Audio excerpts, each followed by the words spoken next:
제가 일단은 뉴질랜드 가가지고 총 4사람을 만나고 2군데를 갔습니다. 그래서 이 만난 사람들은 순서대로 요 처음부터 쿠엔틴이라는 사람이고, 로드니, 그 다음 제인, 마지막 여자가 쉰하고, 방문한 시설 다른 2군데는 이제 요렇게 양봉 자재파면서 꿀 파는데, 또 후카 허니하이브라는데 요 2군데를 한번 들렀습니다.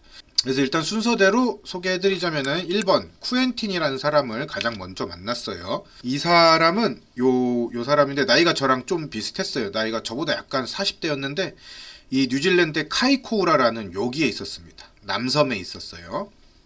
딱 중간에 위치하는 데고, 요게 지금 얘기해주고 있는 게 자기 밀원 사진을 얘기해주고 있는 거거든요. 이 지역에서 양봉을 하고 있고, 이런 밀원, 자기가 알고 있는 밀원지, 자기 땅일 수도 있고 공유지일 수도 있는데, 이런 밀원지를 한 6군데 정도 잡아놓고 꿀을 딴다고 합니다.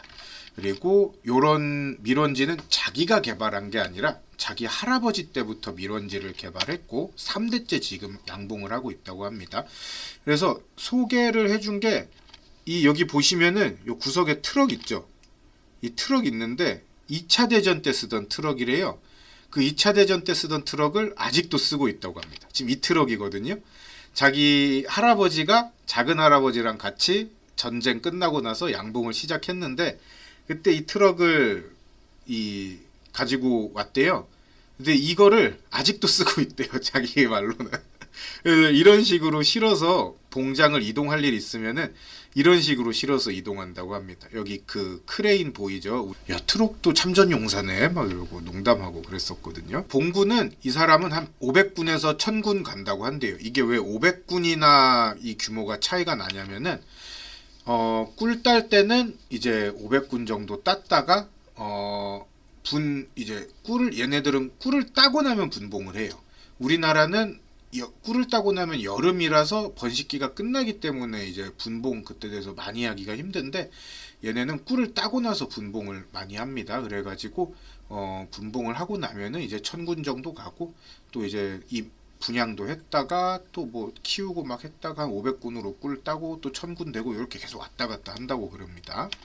봉장을 보고 싶었는데 아쉽게 봉장은 못 보고 그랬습니다. 제가 이 사진 보고 너 이동양봉 하는 거야? 이렇게 물어봤어요. 그러니까 이동양봉? 그게 뭐야? 이래. 당연히 한국말로 물어본 건 아니고 영어로 물어봤는데, 이동양봉? 그게 뭐야? 막 이래요. 그래가지고 네가 이게 이동양봉인데 너네는 이동하는 걸 지칭하는 단어가 없니? 그러니까 딱히 없어. 그냥 뭐 딱히 없는데 그냥 벌통을 옮긴다. 그냥 이렇게 얘기하지. 딱히 뭐 이동양봉, 고정양봉 이렇게 구분하진 않아. 이렇게 얘기하더라고요. 우리나라는 이제 유밀 기간도 워낙 짧고 좀 이제 뭐 고정 시설을 가지고 뭐 고정된 자리에서 하고 땅도 좁고 뭐 여러 가지 이유가 있어서 고정 양봉, 이동 양봉이 나뉘고, 또 토종벌을 기르던 습관이나 지식이 있어서 벌을 고정으로 기른다는 개념이 좀 강하잖아요.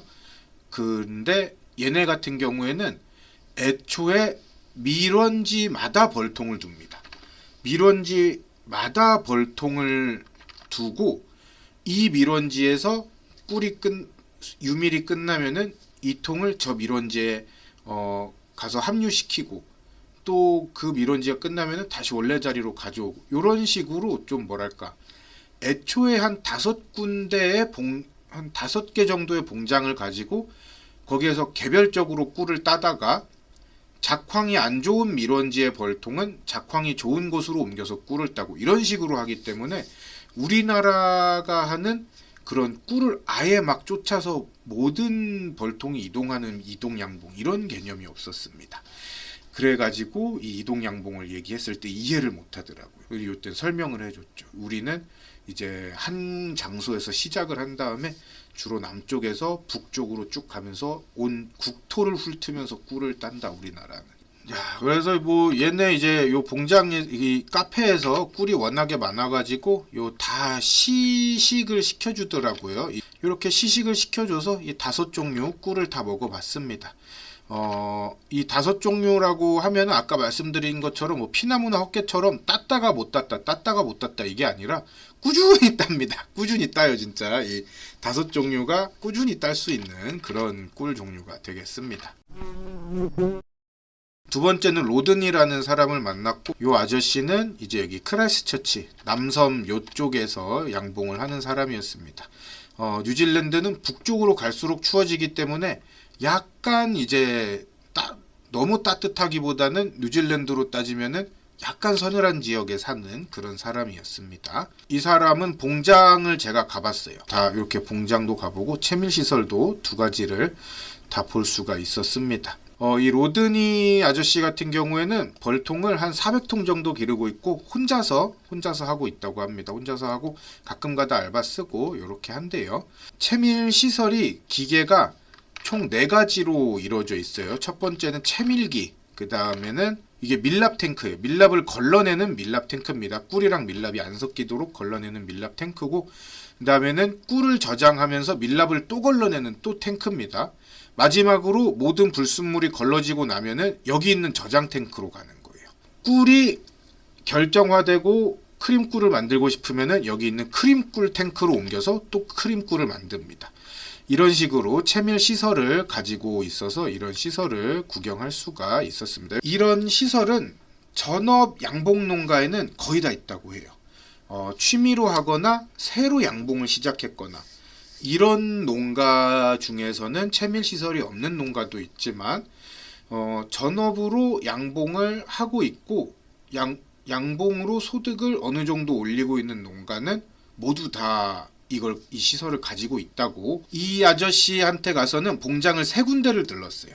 근데 그 3군데를 들르면서 이 400군이나 되는 봉군을 한 번에 볼 기회가 없었습니다.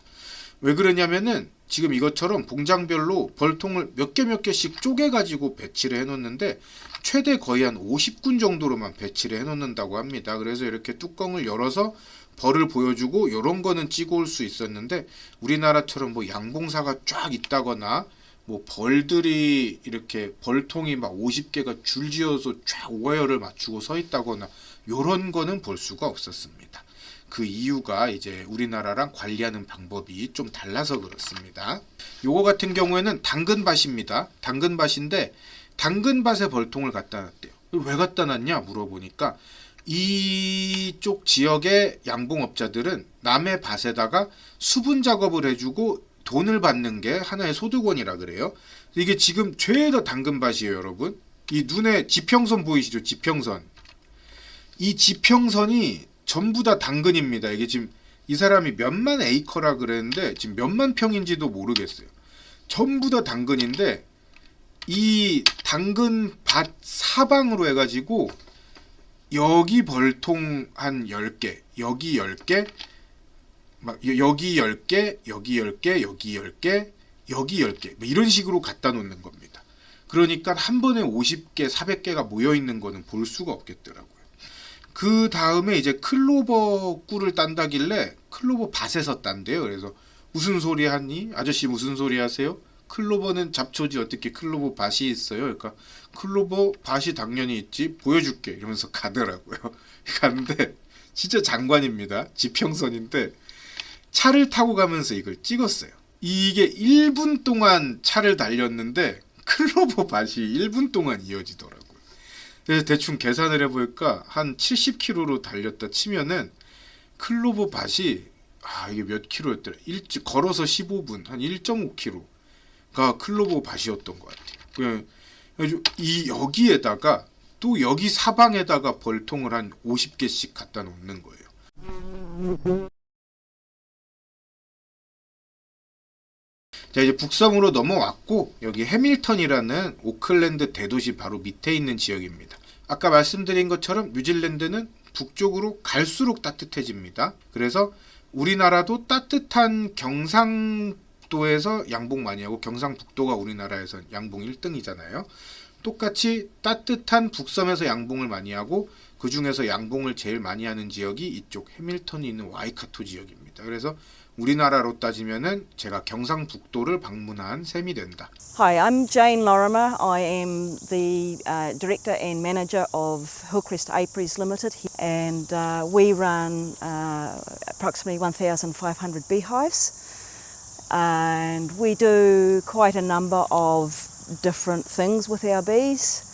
Not only do we produce honey, we produce queen bees as well, and we also collect pollen as a health food for people. We collect propolis. We process our beeswax from our extraction of our honey. And right at the end of the season, we also provide packaged bees that get sent to Canada. And that is through another beekeeper here in New Zealand who handles the export of those bees. That enables us to have a good cash flow. 말씀드린 것처럼 일을 다양한 걸 하고 있어요. 이제 수익원을 다각화시키는 사람인데 여기가 양봉을 제일 크게 하는 지역이다 보니까 그만큼 양봉 산업 규모도 크고 하는 일도 다양했습니다. 그래서 뭐 이제 양봉 단체 회장도 했었고 많이 기를 때는 1,800군까지 길렀다 그래요. 오, 1,800군 회장까지 하고 그러면은 혹시 여기서 막 제일 많이 기르는 편이에요. 그러니까 난 조금 기르는 거야 이러는 거예요. 조금 1,800이 조금 무슨 이 사람들은 다 겸손을 좀 저거 하나? 겸손이 미덕인가? 왜 적다 그러지? 그러니까 1,800이 적은 거라고요? 전혀 아닌 것 같은데요. 그러니까 당연히 많은 건데 여기에선 적은 거야. 막 5천, 3천, 5천, 7천, 만 다 있어. 막 만군도 있어. 막 이래서 제가 깜짝 놀랐습니다. 이 로드니의 봉장에서 그 양봉장에서 봤던 채밀 시설이랑 비슷한 게 여기도 있었습니다. 그래가지고 뉴질랜드는 이런 큰 이게 다목적 창고잖아요. 이렇게 엄청 큰 창고를 지어가지고 자재를 보관하면서 그 한켠에다가 채밀장이랑 사무실 이런 것들을 다 같이 가지고 있는 게 이 뉴질랜드의 보편적인 이 사무실을 짓는 형식인 것 같았습니다. 다만 이제 요 제이는 이 사업을 좀 더 크게 하기 때문에 이제 직원이 좀 여러 명 있었고 채밀 시설이 좀 더 크고 좀 더 이제 자동화돼 있었습니다. 이 양봉장에서 가장 눈에 띄는 거는 이런 시설도 아니고 봉군 수출 사업이었어요. So we collect about 1.5 ton of bees throughout 6 weeks. 1.5 ton of bees. Yeah, between mid-March through until early in May. From New Zealand, it can be anything from 20 tonne of bees to 30 tonne. The thing that we've been doing for about 25 to 30 years. Parts of Canada cannot keep their bees alive over winter reasonably economically. It's basically only a kilogram of worker bees and a mated queen. Yeah, they get flown to Canada. Yeah. In the airline in the hold. So they get put into an airline pallet, and then they get covered with some mesh. Like So they are secured in a box. They have a ventilation ventilation. on either end or the sides of the box. 뭐냐면은 캐나다랑 뉴질랜드랑 협정 같은 걸 맺고 있나 봐요. 뉴질랜드산 꿀벌을 사용할 수 있도록 캐나다에서. 캐나다는 너무 추우니까 어떤 추운 지역은 이제 벌이 월동을 나는 것 자체가 불가능하대요. 왜 그러냐면 일단 살아남는 것도 불가능하고 경제적으로도 수지 타산이 안 맞는다는 거죠. 그래서 아예 그냥 월동을 안 나고 벌을 죽이거나 혹은 구태여 월동을 나지 않은 다음에 매해 뉴질랜드에서 이 수입을 해온다고 합니다. 이 사람 같은 경우에는 1kg 자기가 1.5톤을 수출을 한대요. 1.5톤이면 도대체 이 얼마나 보낸다는 거야? 막 모르겠는데 1kg 봉군 하나당 1kg를 보낸다 그러더라고요. 그래서 교미왕 한 마리랑 1kg짜리 일벌들 해가지고 작은 수출용 박스로 된 종이로 된 박스가 있대요. 그 봉군 넣는 거기에 넣어서 이제 보낸다고 하는데 이게 그 규모가 감이 안 잡히는 거예요. 그래서 가만히 이걸 어떻게 계산해야 되나 하고 계산을 해보니까 꿀벌 몸무게가 0.1g이거든요. 그러니까 1kg 하면은 10,000마리예요, 10,000마리. 다시 얘기하면 오맷벌이라는 소리입니다. 오매뻘 규모로 수출을 하는 거예요. 근데 처음 저한테 제가 막 이 규모가 감이 안 잡힌다 이러니까 이 사람이 그냥 약분 보내는 거야. 막 이게 건강한 다 자란 봉군을 보내는 게 아니라 약분을 보내는 거야 이러더라고요. 그래서 저는 처음에 막 한두 장 벌 보내나 해외 나가는 거니까 이 생각했는데 그게 아니라 그래도 오매뻘을 보내는 거였습니다. 그래서 오매뻘 한 통을 교미왕이랑 해가지고 넣어서 보내는데 1.5톤이라 그랬으니까 총 1,500통을 보내는 거거든요. 그러니까 이 오매뻘을 1,500통을 이 사람은 수출을 합니다. 1년에. 그 작업을 한 2월부터 3월까지 이렇게 한다 그래요. I label it, You label it. date it as to when it was harvested. 아까 그거는 자기가 꿀을 따온 밀원지, 꿀을 딴 날짜, 그리고 그 꿀의 종류를 적어 놓고 이제 꽂아 놓는 건데 왜 그 작업을 하는지 물어보니까 농림부에 그걸 제출해야 된대요. 꿀에서 뭐 약품이 검출됐거나 혹은 뭐 부적병 이런 게 검출됐거나 그러면은 다 전량 폐기하고 그래야 되기 때문에 그런 걸 다 기록을 해놔야 된다고 합니다. 그래서 뉴질랜드는 꿀 따기 전에 내가 언제 어디서 무슨 꿀을 따왔는지 기록을 해놓고 이 농림부에 보내야 된다고 그렇게 얘기하더라고요.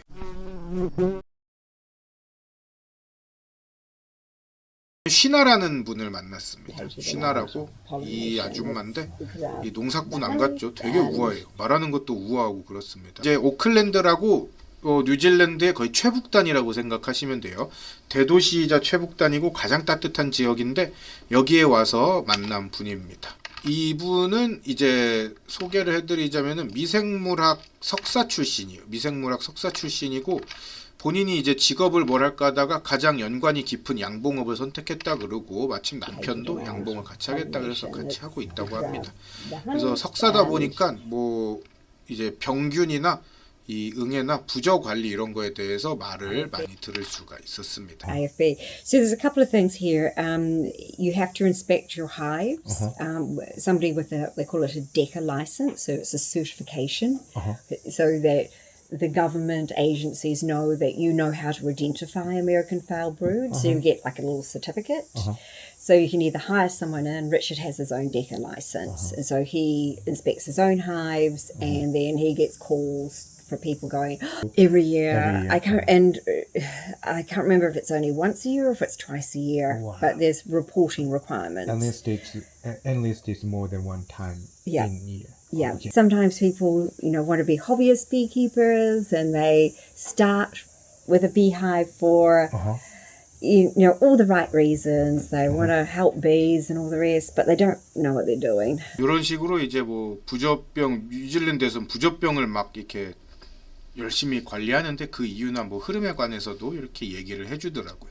근데 이제 다들 부저병 원인이 뭐냐고 물어보면은 다들 취미양봉장을 꼽아요. 이게 취미양봉이 싫다, 없어져야 된다 이 말 하려고가 아니라 뉴질랜드는 부저병이 발생하면 무조건 소각을 시키는데 소각을 시킴과 동시에 역학조사를 한대요. 이게 어디서 왔나 해가지고 그 근처에 있는 벌통들을 다 조사하는데 조사하다 보면 시발점이 항상 취미양봉 벌통이래요. 뒷마당에 있는 벌통 이런 거여가지고 문제는 취미양봉이 일으키고 피해는 전업양봉자가 받는 구조다 이렇게 불평을 하긴 하더라고요. 근데 이제 그 정도 되면은 양봉 아무나 못하게 하자, 취미하는 사람들 다 없애자 막 이런 식으로 할 법도 한데 그런 말은 절대 안 합니다. 신기한 게 그런 말은 절대 안 하고 대신에 뭐라 그러냐면 그래서 교육을 잘 받아야 돼요 이렇게 얘기해요. 다들 그래서 꼭 교육을 시키면 좋겠어요. 교육을 잘 받아야 돼요 이 말을 합니다. 그래서 이게 그게 좀 이렇게 말하는 것 자체가 신기했고 또 이 말을 다 같이 하는 게 신기하더라고요. 제가 뭐 누구 만나고 왔는데 누구는 이런 말 하던데요 이런 언질도 안 했거든요. 다들 그렇게 얘기하고 그런 전염병 같은 거에 있어서 이게 많이 차이 나는 게 우리나라 같은 경우는 원인을 모르겠다 그러잖아요. 인재가 아닌 것처럼 얘기하는데 여긴 딱 잘라서 인재가 맞다고 얘기합니다. 전염병은 이 책임은 항상 사육자에게 있다. 이거를 인정하고 대신에 우리가 다 같이 노력해서 바꿔가야 된다. 이 마인드예요. 이게 너무 다르더라고요. 아주 깜짝 놀랐습니다. 그다음에 신기한 거는 플라스틱 소비를 또 많이 쓴대요. I know it's certainly a lot easier for the beekeeper Oh, really? because when we first started, we were doing the wax sheet into a wooden frame with the wire and all that sort of stuff, and with the plastic ones, it's like, Yeah. and you just roll on some wax to start them. It's easy. 그리고 뉴질랜드도 옛날에는 그 아까 말씀드린 것처럼 이 밀원지를 찾아서 벌통을 싸고 떠나고 이런 것도 했대요. 어떻게 했었냐면은 기본적으로 여러 개의 밀원지에 따라서 여러 개의 봉장을 두는데 다른 꿀은 안 쫓아가고 마누카 꿀 같은 경우에는 돈이 많이 되기 때문에 마누카 꿀을 쫓아서 연에 한 차례 정도 이동을 했다고 합니다. Years ago, Richard used to follow the Manuka flow and take hives from Waiheke here and drive them down to inland from New Plymouth. Another Manuka season. Some years it was really good. It was a bit of we called it the gold rush days. Gold rush days. Yeah. So it's not as economic as it used to be. And it came with a lot of cost and a lot of risk. 그건 남의 밀원지에 갖다 놓는 거니까 그 땅 주인한테 임대료를 주고 갖다 놨다 그래요. 이전에는 그렇게 해서 돈을 꽤 벌었대요. 근데 요즘에 기상이변 때문에 여기도 똑같이 기상이변으로 인해서 밀원 유밀 문제를 겪더라고요. 그래서 수지타산이 안 맞을 때도 있다고 합니다. 이동비랑 임대료보다 꿀을 못 딸 때가 있어서 이제는 자기네들도 안 한다고 그렇게 설명을 하더라고요. 그 다음에 5번째로 이제 가본 데는 아라타키 양봉장이라는 데였습니다. 여기는 이제 제가 사진으로도 올렸는데 이 거대 사일로가 있는 데예요. 여기는 제가 들어가서 사람을 만나보진 못했어요. 대신에 밖에서 이렇게 시설은 찍었고, 이 사일로는 파란색 사일로는 클로버 적혀 있거든요. 클로버 꿀을 담아놓는 사일로고 30톤이에요. 여기 보시면 옆에 영어로 warm to soft는 적혀 있거든요. 이 사일로의 목적이 보관인데 꿀은 그냥 보관하면 굳어버리잖아요. 그래서 계속 액체 상태로 유지시키기 위해서 따뜻하게 보관해주는 사일로다라고 적어놨더라고요. 요거고 옆에 있는 사일로는 마누카 MGO가 70%짜리의 마누카 꿀을 보관하는 사일로였습니다. 해서 이제 뒤엔 또 이제 다른 종류의 꿀을 보관하는 사일로가 있어서 이 집에 총 한 5개 정도의 사일로가 있더라고요. 이게 어떤 시설이고 어떻게 관리하는지 궁금해서 여기 사람을 만나고 싶었는데 휴일이라서 아무도 출근을 안 했어요. 그래서 이걸 사진 찍어 놨다가 다음 양봉장 제인 아줌마 만날 때 제인 아줌마한테 물어봤거든요. 그러니까 그 아줌마 여기 나 아는 집이야 이러더라고요. 아는데요. 그러니까 친해. 아 그래요? 어떤 분이요? 그러니까 할아버지인데 나이는 80살인데 이 사람이 남반구에서 양봉을 가장 크게 하는 사람이야 이러더라고요. 이게 전국도 아니고 남반구 그러니까 호주, 뉴질랜드 이런 적도 아래 있죠. 적도 아래 호주, 뉴질랜드, 동남아, 인도, 남아메리카 이런 거 다 합쳐서 양봉을 제일 크게 하는 사람이래요. 그래서 와 그런 사람이 여기 있냐고.